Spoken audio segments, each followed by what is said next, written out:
અને ભક્તો યાદ રાખજો, સફળતામાં હજારો તમારી સાથે સંબંધ બાંધવા તૈયાર થશે, નિષ્ફળતામાં સર્વ કોઈ તમારી સાથે સંબંધ તોડવા તૈયાર થશે.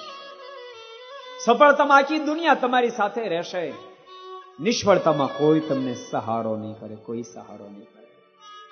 માટે યાદ રાખજો, સફળતામાં પણ પરમાત્માનો સંબંધ જોડી રાખજો, સફળતામાં પરમાત્માને સાથે રાખજો. જીવનમાં નિષ્ફળતા ક્યારેય પ્રવેશ જ નહીં કરે, પ્રવેશ જ નહીં કરે. દુઃખ મેં સુમરીને સબ કરે, સુખ મેં કરે ના કોઈ. દુઃખ મેં સુમરીને સબ કરે, સુખ મેં કરે ના કોઈ. यदि સુખમાં સુમરીને કરે તો દુઃખ કહાં સે હોય બાપ, દુઃખ કહાં સે હોય.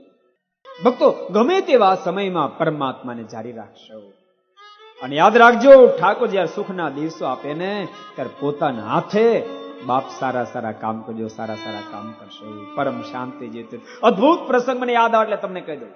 મહાપ્રભુ ચૈતન્યની પાસે એક બહુ અમીર માણસ આવ્યો, અને અમીર માણસે મહાપ્રભુ ચૈતન્યને કીધું કે મારી પાસે કોઈ વાતની મણા નથી, ખૂબ ધન સંપત્તિ બધું જ છે, પરંતુ તેમ છતાંય મને અશાંતિ બહુ વર્તે છે, એનું કારણ શું?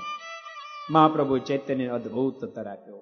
સાંભળ, દીવામાં ગમે તેટલું પાણી રેડવામાં આવે ને તો દીવો જલે નહીં, ઓલવાઈ જાય.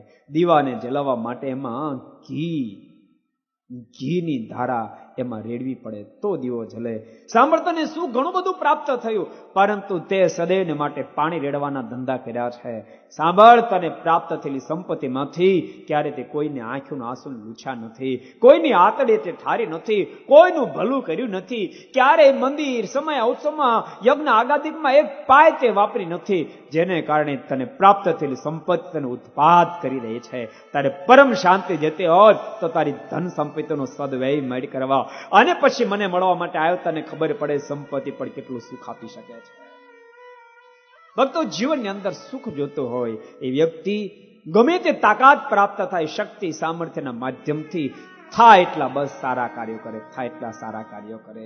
જેમ જેમ સારા કાર્ય કરતા જશો તેમ તેમ ઠાકોરજી વધારે ઢળતા જશે, અને જીવનની અંદર સુખ પણ ઠાકોરજી વધારે આપતા જશે.